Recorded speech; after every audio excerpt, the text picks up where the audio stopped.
متوکل نے کہا بڑھیا قانون بدل گیا؟ مسکرا کے دی ہاں میں نے سنا ہے زیارت مفت ہو گئی ہے۔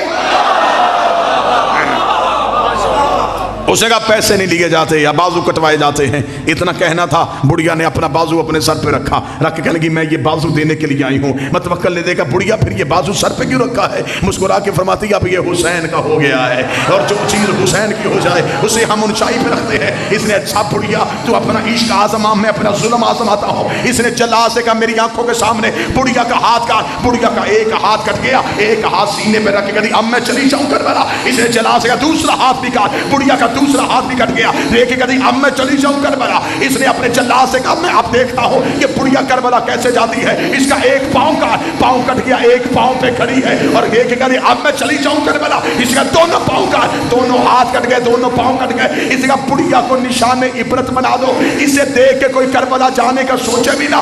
زخمی حسین کی عاشقہ کو جب سپاہیوں نے اٹھا کے دربار سے باہر پھینکنا چاہا، زمین پہ گرنے سے پہلے ایک گھوڑے سوار نے اپنے ہاتھوں پہ دیا، اس نے اپنے گھوڑے پہ بٹھایا۔ بڑھیا متوکل کو دیکھ کر تیرا شکریہ، پہلے چل کے جانا تھا اب وہ لینے آ گئے۔ امام حسین علیہ السلام نے کربلا میں ایک ایسا شعور اجاگر کیا کہ جتنے بھی جنگوں کے قوانین تھے وہ کربلا میں آ کے ٹوٹ گئے۔ 10 محرم سے پہلے اصول تھا کہ زیادہ جیت جاتے تھے، تھوڑے ہار جاتے تھے۔ امام حسین نے سب سے پہلے اسی فلسفے کو شکست دے دی۔ 72 نے 9 لاکھ کو ہرا دیا۔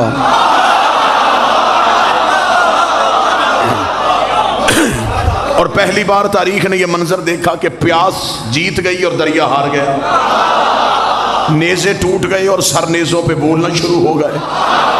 امام حسین علیہ السلام ایک نظریے کا نام تھا، اور جس نے اس نظریے کی حمایت کی حسین نے اسے ایسا زندہ رکھا، ایسا زندہ رکھا۔ ادھر 9 لاکھ تھے، ادھر 72 تھے۔ ادھر زندگی سے محبت تھی، ادھر موت سے محبت تھی۔ انہیں منتیں کر کر کے بلایا جا رہا تھا، انہیں چراغ بجھا بجھا کے اٹھایا جا رہا تھا۔ وہاں آ کوئی نہیں رہا تھا، یہاں سے جا کوئی نہیں رہا تھا، وہاں رک کوئی نہیں رہا تھا، یہاں جھک کوئی نہیں رہا تھا۔ وہاں ہر کسی کو زندگی سے محبت تھی، ہر کوئی ایک دوسرے سے پوچھ رہا تھا کل ہم بچ جائیں گے، کل ہم زندہ رہ جائیں گے، ہم اپنے گھروں کو واپس چلے جائیں گے۔ 72 میں سے ہر ایک دوسرے کا کاندھا پکڑ کے پوچھ رہا تھا کل ہم مر جائیں گے، کل ہمارا خون بھی حسین کے کام آ جائے گا۔ ادھر زندگی سے محبت تھی، ادھر موت سے محبت تھی۔ پھر تاریخ نے یہ منظر بھی دکھایا، ادھر سے حسین کا اکبر آیا، ادھر سے 3000 بھاگ گیا، ادھر سے حسین کا قاسم آیا، ادھر سے 2000 بھاگ گیا، ادھر سے حسین کا غازی آیا، ادھر سے 10,000 بھاگ گیا۔ مؤرخ نے قلم توڑ دیا، اسے کہا وہاں لاکھوں میں ہزاروں بھاگے، یہاں 72 میں ایک بھی نہیں بھاگا۔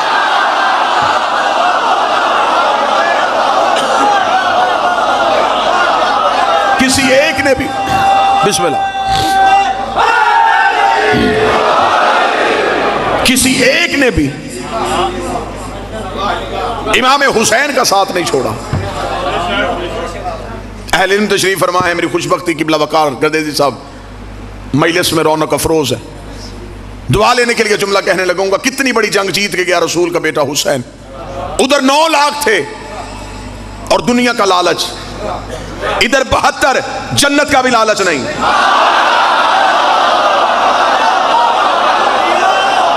مجھے کوئی ایک حسین کا صحابی دکھاؤ جس نے مدینہ سے نکل کے کربلا آتے ہوئے حسین سے بار بار پوچھا ہو کہ مولا کیا ہمیں جنت مل جائے گی، کیا ہم آپ کے ساتھ جائیں ہمیں جنت مل جائے گی، کیا ہم پیاسے رہیں ہمیں جنت مل جائے گی، کیا ہم سردے ہمیں جنت مل جائے گی۔ بلکہ تاریخ نے تو منظر ہی الٹ دکھا دیا۔ حسین نے شب عاشور چراغ بجھایا اور بجھا کے کہا اگر تم میں سے کوئی جنت کے لالچ میں آیا ہے تو جاؤ، میں محمد کا بیٹا ہو کے وعدہ کرتا ہوں اپنے اپنے گھروں کو واپس چلے جاؤ، میں تمہاری جنت کا ضامن ہوں، میں تمہیں جنت کی ضمانت دیتا ہوں۔ یہ کہہ کے چراغ بجھایا گیا۔ پھر تاریخ نے وہ منظر بھی دیکھا، جب چراغ روشن ہوا تو 72 سورج طلوع ہو گئے، ہر ایک نے اپنی اپنی تلوار اپنی اپنی گردن پہ رکھی۔ حسین نے کہا میں نے کہا نہیں مجھے تمہاری ضرورت نہیں۔ 72 نے قدموں پہ ہاتھ رکھے گا، تجھے ہماری ضرورت نہیں، ہمیں تمہاری ضرورت۔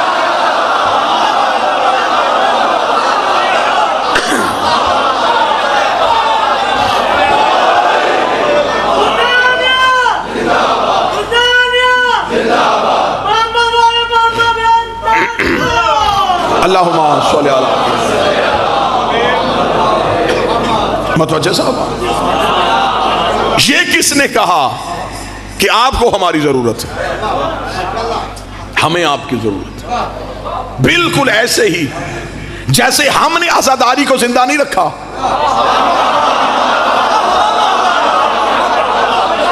عزاداری نے ہمیں زندہ رکھا، ہم نے ماتم کو قائم نہیں کیا، ماتم نے ہمیں قائم رکھا، ہم نے امام بارگاہ نہیں بچایا ہوا، امام بارگاہ نے ہمیں بچایا، ورنہ اتنے نوجوانوں کو سوائے ذکر حسین کے کسی اور ذکر میں کشش ہی نہیں۔ میری ملت کا نوجوان چوک اور بازار میں اس لیے نہیں گیا، اسے حسین نے اپنے گھر بلا لیا، اسے خبر ہے کہ میں امام حسین علیہ السلام کے گھر میں جاتا ہوں، حسین نے جنگوں کے فلسفے بدل دیے، میں ایک علیحدہ رنگ سے حسینیت سناؤں اور آپ کو سلام کروں۔ آخر حسین کون سا نظریہ کیا تھا حسین کا؟ آئیں نظریے کی کھوج لگائیں۔ ولید نے امام حسین سے کہا کہ یزید چاہتا ہے کہ آپ اس کی بیعت کریں۔ یزید کے پاس دنیا کے تیسرے حصے کی سربراہی تھی، تنہا حسین نے مدینے میں کہا میں بیعت نہیں کروں گا۔ یہ نہیں ایک جابر بادشاہ کے سامنے تھی، یہ نہیں ایک ظالم حکمران کے سامنے تھی، یہ نہیں دنیا کے ایک بہت بڑی طاقت کے سامنے تھی، اور تنہا حسین نے کہا نہیں کروں گا۔ یزید سمجھا یہ ایک نہیں میرا کیا بگاڑے گی، لیکن دربار سے ایک نہیں نکلی اور 72 نہیوں میں تقسیم ہو گئی۔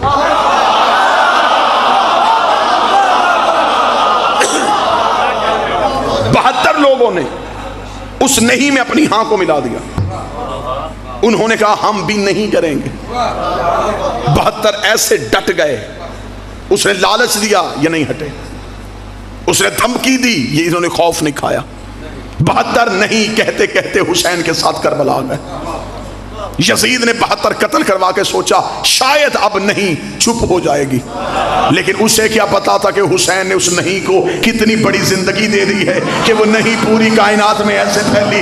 آج وہی نہیں ہمارے وجود کا حصہ ہے، آج وہی نہیں ہمارے ضمیر کا حصہ ہے۔ آج ہمیں بندے کہتے ہیں جلوس روکو، ہم کہتے ہیں نہیں روکیں گے، ماتم چھوڑو نہیں چھوڑیں گے، حسین کا ذکر نہ کرواؤ نہیں کروائیں گے، اس لیے کہ ہم نے نہیں یزید سے نہیں لی، حسین سے لیے،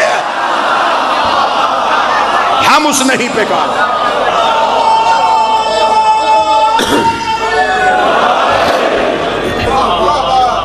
اب چند سوال رکھ کے میرے اگر کوئی اہل سنت برادران تشریف فرمائے۔ امام حسین علیہ السلام نے کہا میں بیعت نہیں کروں گا، تاریخ نے دکھا دیا کہ حسین نے کہا نہیں کروں گا۔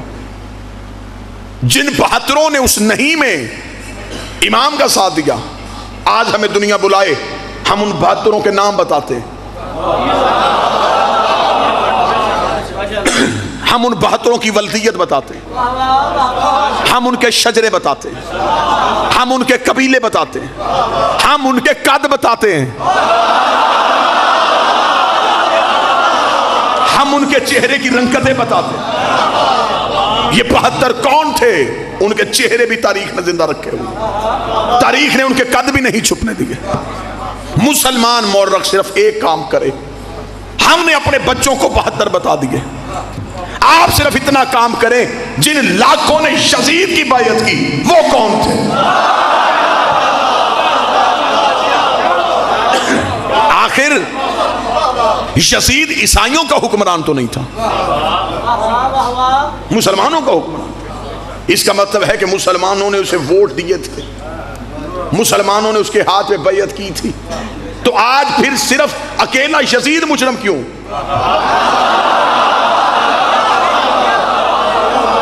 آخر یزید کے پیچھے وہ کون سی قوتیں تھیں جنہوں نے اسے یزید بنایا تھا؟ بڑا مشکل ہے، دانتوں کو پسینہ آتا ہے ایسے حقائق نکالنے کے لیے اور ان کا سامنا کرنے کے لیے۔ آج تک پوری 1400 سال ہو گئے ہماری آنکھوں میں دھول جھونکی جا رہی ہے کہ قتل حسین میں صرف یزید ملوث تھا۔ صرف یزید ملوث کیوں؟ جنہوں نے یزید کو حکمران بنایا وہ کون تھے؟ مجھے خبر ہے کہ یہ 2019 ہے، مجھے خبر ہے کہ یہاں خطیب کی مجلس سنی بھی جاتی ہے اور لکھی بھی جاتی ہے، میں پھر بھی ذمہ داری کے ساتھ کہنے لگا ہوں کہ میرے اہل سنت اگر دوست تشریف فرما ہیں تو امام حسین علیہ السلام کا قاتل صرف ایک نہیں، قاتلان حسین زیادہ ہیں۔ جس دور میں حسین علیہ السلام نے نہیں کہا، یہ دور کون سا تھا؟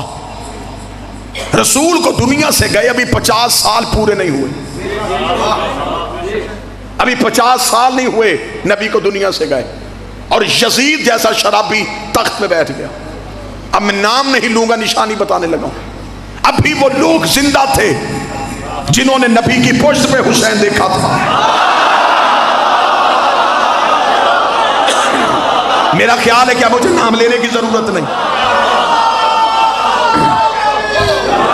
ابھی وہ لوگ زندہ تھے جنہوں نے عید والے دن نبی کے کاندھوں پہ حسین دیکھا۔ ابھی وہ لوگ زندہ تھے جنہوں نے نبی کی زبان سے حسین و منی والی حدیث سنی تھی۔ جب وہ لوگ زندہ تھے تو انہوں نے حسین کا ساتھ کیوں نہیں دیا؟ اگر آج مولوی کہے دیا تھا، مجھے 72 میں دکھا۔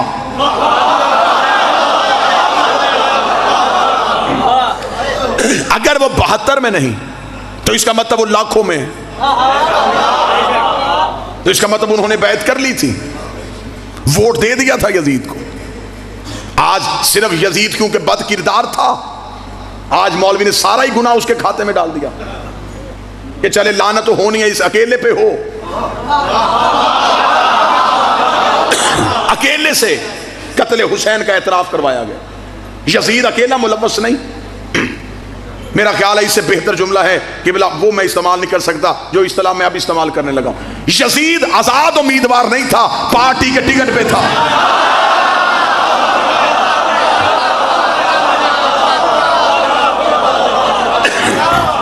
آپ ہمیں بتائیں کہ یزید کی پارٹی کون سی تھی؟ آج جو بھی اٹھتا ہے وہ کہتا ہے جی میں بھی تو شیعوں کے ساتھ ہوں، حسین صحیح تھے، یزید غلط تھا۔ ہم نے صرف تم سے اکیلا حسین صحیح نہیں کہلوانا، مجبوری بن گئی ہے نا کہ اب اگر حسین کا ساتھ نہیں دیں گے تو پھر یزید کو ماننا پڑے گا۔ لہذا حسین کی محبت میں حسین کے لیے نہیں آئے، یزید سے بچنے کے لیے حسین کے پیچھے آ گئے کہ ہم بھی کہتے ہیں کہ ہم حسین کے ساتھ ہیں۔ حسین صحیح کہنے کے لیے کئی غلط کہنے پڑتے ہیں، صرف حسین صحیح نہیں، حسین کا سارا نظام صحیح، اور صرف یزید غلط نہیں، یزید کا سارا نظام غلط۔ اس دور کے مسلمانوں نے حسین کا ساتھ کیوں نہیں دیا؟ یہ بھی نہیں ہوا کہ امام حسین اچانک قتل ہو گئے ہوں۔ 26 رجب کو انکار بیعت، 28 رجب کو مدینہ سے روانگی، چل 26 کو حسین کا ساتھ نہیں دیا، 28 کو حسین کے ساتھ مدینہ چھوڑ دیتے۔ مدینہ نہیں چھوڑا، 6 ماہ حسین مکہ میں بیٹھے رہے۔ مسلمان حسین کے پیچھے مکہ کیوں نہیں آئے؟ آپ اگر کہیں کہ انہیں خبر ہی نہیں تھی کہ حسین مکہ میں بیٹھے ہیں تو میرے مولا نے تو حکمت عملی ایسی ترتیب دی تھی۔ حسین نے تو عین حج کے موقع پہ مکہ چھوڑا۔ جو حج پڑھنے کے لیے آئے تھے کیا انہوں نے حسین نہیں دیکھا؟ میرے اہل سنت بھائیوں کے ایک بہت بڑے خطیب تھے، نام ان کا مولانا کوثر نیازی تھا۔ وہ ہمیشہ اپنے لوگوں میں مذہب اہل بیت کی بھرپور تبلیغ کرتے تھے۔ لاہور میں ایک کانفرنس میں انہوں نے ساری گفتگو یوم حسین پہ کی۔ بعد میں کچھ مولویوں نے گھیر لیا، ایک مولوی نے بڑی سختی کے ساتھ مولانا کوثر نیازی کو کہا، اس نے کہا مولانا کوثر نیازی تو بھی ہسٹری پڑھتا ہے، میری سمجھ میں یہ بات نہیں آتی جب اس دور کے سارے مسلمانوں نے یزید کی بیعت کر لی تھی تو حسین نے کیوں نہیں کی؟ مولانا کوثر نیازی کے چہرے کی رنگت بدل گئی، اس نے کہا جب حسین نے نہیں کی سب نے کیوں کی؟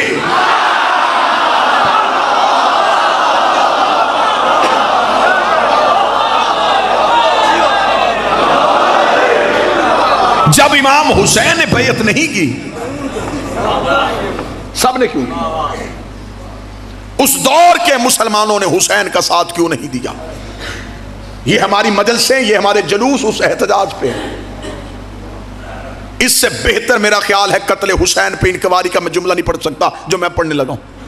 امام حسین علیہ السلام کے لڑنے کا انداز ہر امام سے نرالا تھا۔ یہی وجہ ہے کہ کربلا نے پورا اسلام زندہ کر دیا۔ کیسے زندہ کیا؟ امام حسین علیہ السلام سے پہلے 4 قتل سیدوں کے مدینے میں ہوئے تھے، میں فضائل پڑھ رہا ہوں، اور چاروں کے قاتل چھپ گئے تھے۔ آج تک 4 قتل ابھی تک ظاہر نہیں ہوئے، اندھے قتل ہو گئے۔ رسول حجرے میں زہر ملی، آج تک قاتل کا کسی کو نہیں پتا۔ آپ مجھے بتائیں کسی نے پڑھا قتل رسول؟ قاتل چھپ گیا۔ آبادی تھی مدینہ، مسلمانوں کا بھرا ہوا شہر تھا، قاتل چھپ گیا۔ بطول کا قتل گھر میں ہوا، میں فضائل پڑھ رہا ہوں، قاتل چھپ گیا، کسی کو نہیں پتا کون لوگ آئے تھے، کنہوں نے دروازہ جلایا تھا، قاتل چھپ گیا۔ امیر المومنین کو ایک بدماش کے ذریعے مسجد میں ضرب لگوائی گئی، تلوار کس نے دی؟ زہر کہاں سے خریدا گیا؟ بھیجا کس نے تھا؟ لالچ کیا تھا، قاتل چھپ گیا۔ امام حسن کو زوجہ کے ذریعے زہر دلوائی گئی، زہر کہاں سے آئی؟ گھر تک کیسے پہنچی؟ پیچھے طاقت کون سی تھی؟ قاتل چھپ گیا۔ آج تک مسلمانوں کی آنکھوں پہ سیاہ پٹی بدی، وہ 4 قتل کھولنے کے لیے تیار ہی نہیں، چاروں کے قاتل چھپ گئے۔ اس سے بہتر جملہ میرے پاس نہیں ہے، اور مجھے خبر ہے کہ میں کس دور میں تقریر کر رہا ہوں، میں پھر بھی پوری جرأت کے ساتھ یہ جملہ دینے لگا ہوں۔ یہ تھا حسین کے لڑنے کا طریقہ۔ حسین چاروں کے قاتل گھیر کے کربلا لے آئے۔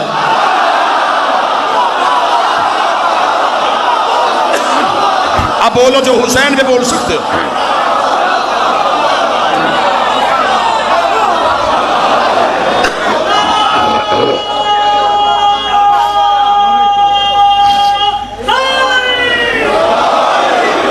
چاروں کے قاتل گھیر گئے، حسین کربلا لے آئے۔ یہ صرف حسین کے قاتل نہیں تھے، ان میں 4 ہستیوں کے قاتل موجود تھے۔ اور کیا کہنے حسین تیرے لڑنے کے انداز کے۔ حسین نے جنگ کسی بھی شہر میں نہیں کی، حسین نے ہتھیلی جیسا صحرا خریدا، اپنے پیسوں سے خریدا، جس میں نہ کوئی بوٹی، نہ کوئی جھاڑی، نہ کوئی گھاس، نہ کوئی درخت۔ حسین نے ایک بھی قاتل جھاڑی کے پیچھے بھی چھپنے نہیں دیا۔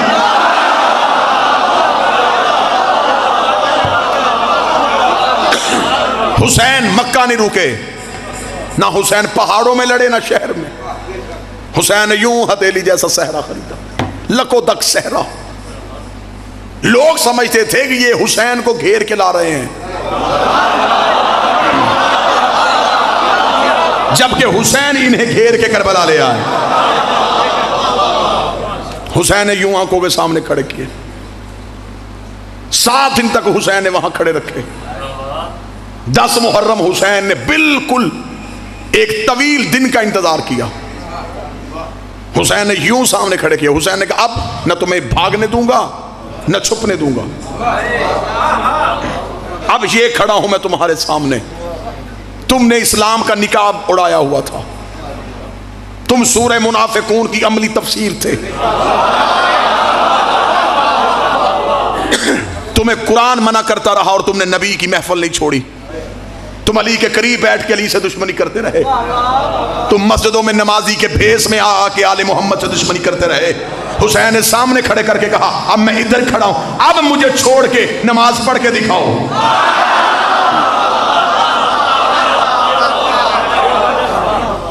9 لاکھ میں اذان بھی تھی، نماز بھی تھی، لا الہ الا اللہ محمد رسول اللہ کا اقرار بھی تھا، لیکن حسین نہیں تھے۔ آج کوئی بھی 9 لاکھ کا اسلام ماننے کو تیار ہی نہیں۔ ادھر 72 میں بھوک پیاس، لیکن کیا کہنے اگر ادھر دشمن سے انتقام بھی نرالا لیا ہے تو اپنوں کو نوازا بھی بڑے نرالے طریقے سے ہے۔ حسین نے دشمن بھی بڑے طریقے سے مارا ہے اور اپنوں کو عظیم بھی بڑے طریقے سے کیا ہے۔ جو حسین کے پیچھے آئے تھے کوئی کسی قبیلے کا تھا، کوئی کسی قبیلے کا تھا، کوئی کسی قبیلے کا تھا، کوئی سردار تھا، کوئی غلام تھا، کوئی بوڑھا تھا، کوئی جوان تھا، لیکن حسین کے انداز کا حسین نے ان کو کیسے نوازا۔ حسین نے کہا میرے نانا کے پاس جتنے بیٹھے تھے وہ سارے رضی اللہ بنے تھے، حسین نے اپنے ساتھیوں میں سے ایک بھی رضی اللہ نہیں کیا۔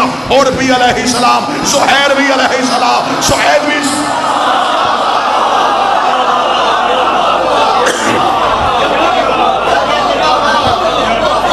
آج ہمارا امت مسلمہ سے سوال ہے کہ آخر ہمیں بتایا جائے کہ قتل حسین میں کون کون سے عناصر ملوث تھے۔ آپ یہ نہ سمجھے کہ شیعوں کا امام ہے، آپ کے نبی کا بیٹا بھی تو ہے نا، تو پھر قتل حسین پہ تحقیق کرو کہ آخر یہ بیعت جو حسین سے مانگی گئی کیا یہ پہلی بار مانگی گئی تھی؟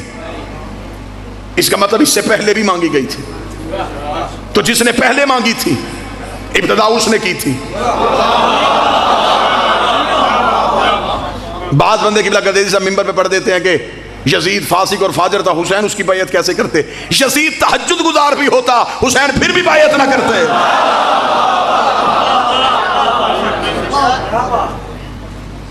کسی بھی جگہ پہ کوئی قتل ہو، سب سے پہلے بندے پوچھتے ہیں ان کی دشمنی کیا تھی؟ ایسا ہی ہے، کہیں بھی آپ کو پتہ چلے کسی جگہ پہ قتل ہو گیا، پہلا سوال کریں گے دشمنی کیا تھا؟ ذاتی رنجش تھی یا خاندانی دشمنی تھی؟ میرا سنی بھائی قتل حسین پہ یہی سوچ لے کہ ذاتی رنجش تھی یا خاندانی دشمنی تھی۔ جب تو کتاب کھولے گا تو پھر تجھے تاریخ بتائے گی، یہ ذاتی رنجش نہیں تھی۔ یزید کے باپ کی حسین کے باپ سے لڑائی ہوئی تھی، اس کا مطلب ہے قتل حسین کی جڑ تو پیچھے جا رہی ہے۔ یزید کے باپ نے لڑائی کی ہے حسین کے باپ سے۔ مورخ نے آنکھیں بند کر لیں، اسے کہا دونوں طرف بڑے لوگ تھے، میں فیصلہ نہیں کر سکتا، خطۂ اجتہادی کا لفظ استعمال کر سکتا ہوں لیکن یہ نہیں بتا سکتا کہ غلط کون تھا۔ اور اس نے نبی کی حدیث کی نص بھی چھوڑ دی کہ حق علی کے ساتھ ہے، اور قبلہ تشریف فرمائے نبی نے صرف اتنی حدیث نہیں کہی تھی کہ حق علی کے ساتھ، علی حق کے ساتھ ہے، ساتھ نبی نے دعا بھی کی تھی، میرے اللہ حق کو ادھر موڑ جدھر علی مڑ جائے، حق کو ادھر پھیر جدھر علی پھر جائے۔ یہ نہیں کہا تھا کہ علی کو ادھر پھیر جدھر حق مل جائے۔ اب یہ نہیں دیکھنا حق کہاں ہے، پہلے یہ دیکھنا ہے علی کہاں۔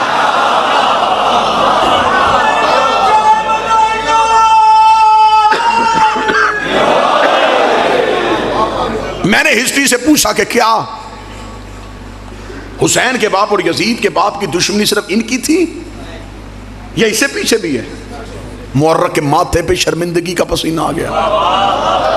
قتل حسین کی جڑ دیکھو کہاں جا رہی ہے۔ پھر مورخ نے ہمیں بتایا کہ حقیقت یہ ہے یزید کا دادا حسین کے دادے کا مخالف تھا۔ میں نے کہا میں ہسٹری کا طالب علم ہوں، میں نے اپنی قوم کے سامنے خطابت کرنی ہوتی ہے، مجھے اس قتل کی کوئی وجہ بتاؤ، کہیں نہ کہیں تو کوئی وجہ ہوگی۔ اگر یزید کے باپ کی حسین کے باپ کے ساتھ دشمنی تھی، یزید کے دادا کی حسین کے دادا کے ساتھ دشمنی تھی، کوئی نہ کوئی دشمنی کی وجہ، کوئی جگیر، کوئی جائیداد، کوئی حکومت۔ آخر یزید کا دادا حسین کے دادا سے کیا چاہتا تھا؟ اتنا کہنا تھا یہ طریق کا کلیجے پہ ہاتھ آ گیا۔ اسے کہا اصل وجہ یہ تھی یزید کا دادا محمد کو قتل کرنا چاہتا تھا، حسین کا دادا نبی کو بچانا چاہتا تھا۔ اس کا مطلب ہے کہ قتل حسین کی تحقیق کرتے کرتے جب ہم پہنچے تو داداؤں میں دشمنی تھی محمد رسول اللہ کی وجہ سے، دونوں کے باپ میں دشمنی تھی علی ولی اللہ کی وجہ سے۔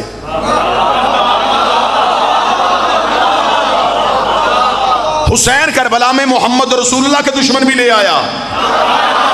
بیٹھا ہے کوئی بندہ محنت سننے والا؟ علی ولی اللہ کے دشمن بھی لے آیا۔ ایک لمحے میں حسین کو 6 گھنٹے لگے 70 سال کے منافق کو اسلام سے باہر نکالنے کے لیے۔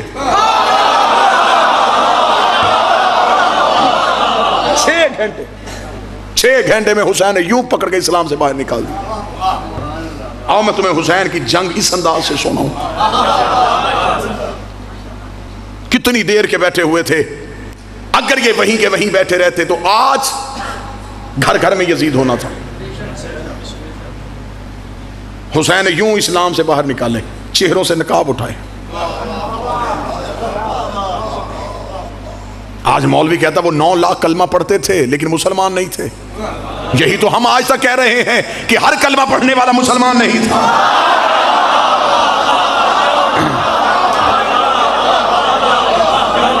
مسلمان کو عقل آئی ہے لیکن نقصان کے بعد. جب ہم نے کہا کہ نبی کی محفل میں ہر بندہ مسلمان نہیں تھا، لوگوں نے ہمارے گھر جلا دیے. ہم نے کہا علی کے پاس بیٹھنے والا ہر بندہ صحابی نہیں تھا، لوگوں نے ہمیں کافر کہہ دیا. ہم نے کہا کہ حسن کے سامنے آنے والا ہر بندہ دین کے ساتھ مخلص نہیں تھا، لوگوں نے ہماری گردنیں کاٹ دی. جب حسین کی باری آئی پھر کہنے لگے ہاں ہم مانتے ہیں یہ نمازی نہیں تھے. اگر پہلے دن ان کو پہچاننا ہوتا تو پھر جرت ہی نہ ہوتی. کیا یزید خود ہی جا کے بیٹھ گیا تھا منبر رسول پہ؟ اس کا مطلب ہے کہ اس سے پہلے کوئی بیٹھا تھا. یزید میں اتنی جرت کہاں سے آ گئی کہ شرابی ہو کے نبی کے منبر پہ بیٹھے؟ اس کا مطلب اس سے پہلے کسی نے جرت کی تھی. جو یہ جرت چلتی چلتی یزید میں آئی. اور یہی وجہ تھی امام حسین علیہ السلام سے جب ولید کے دربار میں کہا گیا تھا حسین آپ یزید کی بیعت کریں گے؟ حسین نے مسکرا کے کہا اسے کہہ دو میں علی کا بیٹا ہوں.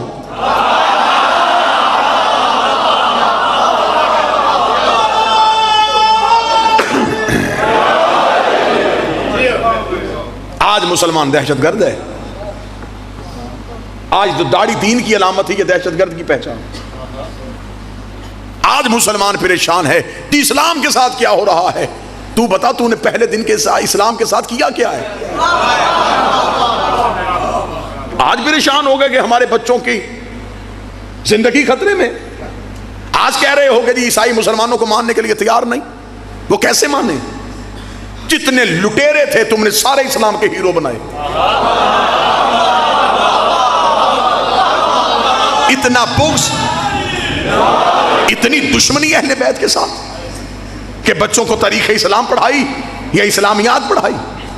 ایک بھی جگہ پہ خاندان رسول کا تذکرہ نہیں. آپ خاموش رہیں یا بولیں لیکن یہ حقائق ہیں. جو بچوں کو تاریخ اسلام پڑھائی گئی اس میں کہاں کسی امام کی ہسٹری پڑھی گئی؟ سلطان محمود غزنوی کون تھا جی؟ اسلام کا ہیرو تھا. کیا کیا تھا اس نے؟ اس نے سومناتھ کا بت توڑا تھا. وجہ کیوں نہیں بتاتے؟ اس کے اندر سونا تھا.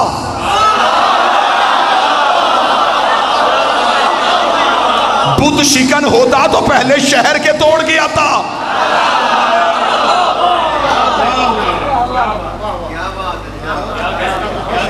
کون اسلام کا ہیرو؟ جی محمد بن قاسم. کیا کیا اسے؟ جی سندھ میں ایک عورت نے خط لکھا تھا تو یہ وہاں سے آ گیا اس کی مدد کرنے کے لیے. اور جہاں حکمران تھا وہاں سید دیواروں میں چن رہا تھا. گھر میں ظلم کرنے والا یہاں پہ اسلام کی مدد کے لیے نہیں سیدوں کے تعاقب میں آیا تھا.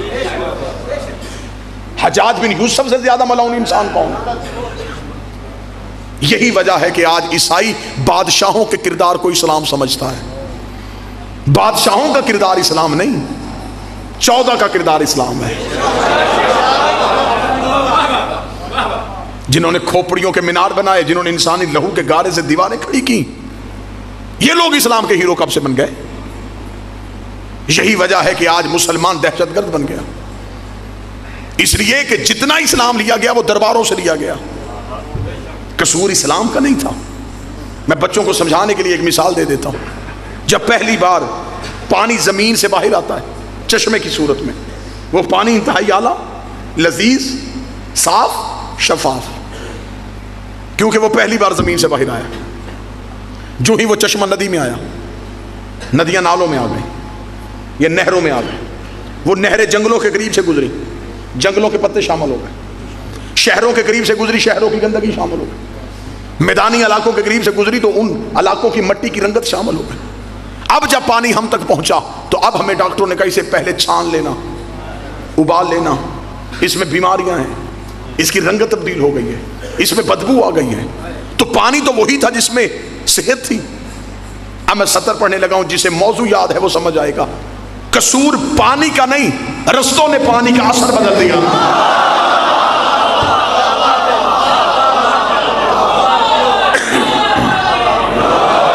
جہاں جہاں سے پانی گزرتا گیا رستوں نے پانی کا اثر بدل دیا. جسے مثال سمجھ میں نہیں آئی میں بات کھول دیتا ہوں. جب اسلام مکہ کی چوٹی سے آیا، اسلام میں حیا بھی، اسلام میں وفا بھی، اسلام میں انسانیت بھی، اسلام میں مذہب کا احترام بھی. لیکن جب یہ اسلام بادشاہوں کے درباروں میں آیا، اس میں جھوٹے راوی آ گئے، اس میں گندے محدث آ گئے، اس میں غلط کردار والے بادشاہ آ گئے. اسلام مکے کی وجہ سے پریشان نہیں ہوا، درباروں کی وجہ سے پریشان. اور بچوں کو تاریخ اسلام میں کیا پڑھایا گیا؟ عروج اسلام، زوال اسلام.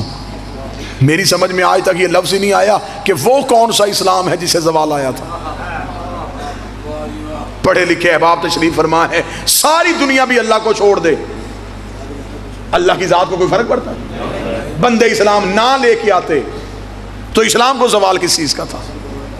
جب اسلام کو زوال ہے ہی نہیں تو پھر مورخ نے کیوں لکھا زوال اسلام؟ میں وجہ پڑھ دیتا ہوں. بادشاہ جنگ جیت کے آیا، انہوں نے عروج اسلام لکھ دیا. بادشاہ کہیں سے جنگ ہار کے آیا، انہوں نے زوال اسلام لکھ دیا. ایک چھری ڈاکٹر کے ہاتھ میں ہوتی ہے، وہی ڈاکو کے ہاتھ میں ہوتی ہے. ڈاکو چلاتا ہے زندگی چھیننے کے لیے، ڈاکٹر چلاتا ہے زندگی بچانے کے لیے. تلوار بادشاہ کے ہاتھ میں ہو تو دہشت گردی ہوتی ہے، امام کے ہاتھ میں ہو تو جہاد ہوتا.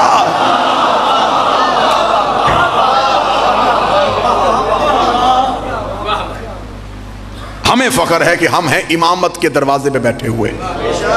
ہم نے دین غدیر سے لیا ہے، ہم مطمئن ہیں. ہمیں امام حسین علیہ السلام کی اس قربانی نے ایسا زندہ کر دیا ہے، ہم بڑے سے بڑے بادشاہ کے سامنے بھی نہیں ڈریں گے، اس لیے کہ یہ پیغام میں انسانیت ہمیں حسین نے دے دیا. کیا کہنے میرے بادشاہ تیری کریمی کے. خریدی ہوئی زمین، کربلا کی زمین امام حسین نے خود خریدی، خرید کے اپنے ہر ایک نوکر کے نام کر دی. قبلہ تشریف فرما ہے، ہر ایک ذری پہ جاؤ نماز کا سر ہے. کربلا حسین کا حکم ہے پوری پڑھ، کیونکہ تم مہمان نہیں اپنے گھر میں ہے.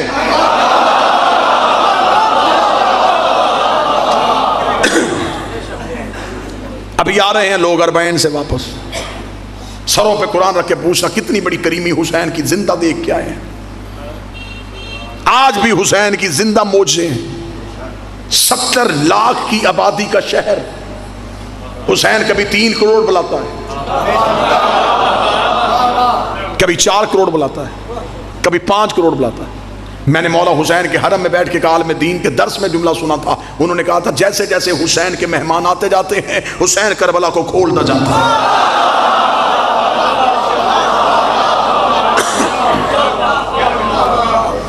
خدا نے اپنے گھر میں صرف امیر بلائے ہیں. اللہ کے گھر جانے کے لیے مستطیع ہونا ضروری ہے. صاحب استطاعت ہو تو آنا، مقروض ہو نہ آنا، بیٹی بیاہنے والی ہے نہ آنا، مزدور ہو نہ آنا. امیر خوش خوش مکے کی طرف چل پڑے، غریب سہم گیا کہ میں کہاں جاؤں گا. حسین کے کرم نے انگڑائی لی. حسین نے کہا تو غریب ہے، قرضہ لے کے کربلا واپس حسین کرے گا. تو قرضہ اٹھا. بس ایک کریمی سناؤ اور سلام کرو. آج تو پھر بھی آسانیاں ہیں. کیا کیا ظلم نہیں ہوا روضہ حسین گرانے کے لیے. دجلہ کا پانی چھوڑا گیا، امام حسین کی قبر پہ حل چلائے گئے، کسی طریقے سے حسین کی زیارت ختم ہو جائے. زیارت ختم نہیں ہوئی. عباسیوں کا بادشاہ آ گیا، ملعون کا نام متوکل تھا. اس نے آتے ہی کہا، اس نے کہا میرا ایک ہی ایجنڈا ہے حکومت کرنے کا، میں نے اپنے دور حکومت میں حسین کی زیارت بند کروانی. اس نے اپنی دور حکومت میں پہلا حکم نامہ نافذ کیا. اس نے کہا جو کربلا حسین کی زیارت کے لیے جائے گا اتنا ٹیکس لگا دو، اتنی مہنگی کر دو کربلا کی زیارت کہ کوئی جا ہی نہ سکے. اس نے قانون بنا دیا، قانون نافذ ہو گیا، جو کربلا جائے گا وہ ٹیکس دے گا. اگلے دن عباسی بادشاہ کے آنکھیں پھٹی کی پھٹی رہ گئی کہ اس کے شہر کی سب سے غریب عورت سب سے پہلے آ گئی. اگلی سطر پڑھوں جو عقیدہ سن سکتے ہو. آئی اور آنکھیں زنجیر در ہلایا. زنجیر در ہلانے کے بعد متوکل کے سامنے کھڑی ہوئی. متوکل کو دیکھ کے کہنے لگی متوکل میں کربلا جانا چاہتی ہوں. اس نے کہا بڑھیا تو نے میرا اعلان نہیں سنا؟ اس نے کہا ہاں میں نے سنا ہے, زیارت سستی ہو گئی ہے. متوکل دیکھ کے تھا میں نے ٹیکس لگا دیا ہے. بڑھیا دیکھ کے تھی کتنے درہم؟ اس نے بتایا اسے چادر کی گرہ کھولی, اس کے سامنے پھینک کر دیا میں جاؤں. متوکل درہم دے کے بڑھیا کا چہرہ دیکھ رہا یہ کہاں سے لے کے آئی ہے؟ مسکرا کر جس نے بلایا ہے اسی نے دیے.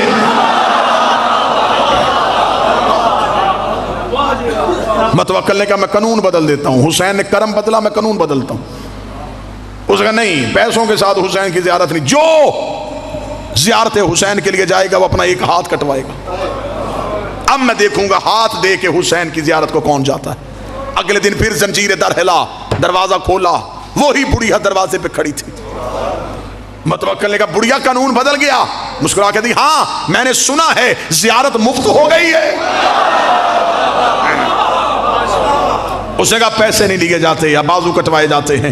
اتنا کہنا تھا, بڑھیا نے اپنا بازو اپنے سر پہ رکھا, رکھ کے کہنے لگی میں یہ بازو دینے کے لیے آئی ہوں. متوکل نے دیکھا بڑھیا پھر یہ بازو سر پہ کیوں رکھا ہے؟ مسکرا کے فرماتی اب یہ حسین کا ہو گیا ہے, اور جو چیز حسین کی ہو جائے اسے ہم اونچائی پہ رکھتے ہیں. اس نے اچھا بڑھیا تو اپنا عشق آزما, میں اپنا ظلم آزماتا ہوں. اس نے چلا سے کہا میری آنکھوں کے سامنے بڑھیا کا ہاتھ کاٹ. بڑھیا کا ایک ہاتھ کٹ گیا, ایک ہاتھ سینے پہ رکھ کے اب میں چلی جاؤں کربلا. اس نے چلا سے کہا دوسرا ہاتھ بھی کاٹ. بڑھیا کا دوسرا ہاتھ بھی کٹ گیا, دیکھے گا اب میں چلی جاؤں کربلا. اس نے اپنے چلا سے کہا میں اب دیکھتا ہوں یہ بڑھیا کربلا کیسے جاتی ہے. اس کا ایک پاؤں کٹ گیا, ایک پاؤں پہ کھڑی ہے, اور دیکھے گا اب میں چلی جاؤں کربلا. اس کا دونوں پاؤں کا, دونوں ہاتھ کٹ گئے, دونوں پاؤں کٹ گئے. اس کا بڑھیا کو نشان عبرت بنا دو. اسے دیکھ کے کوئی کربلا جانے کا سوچے بھی نہ.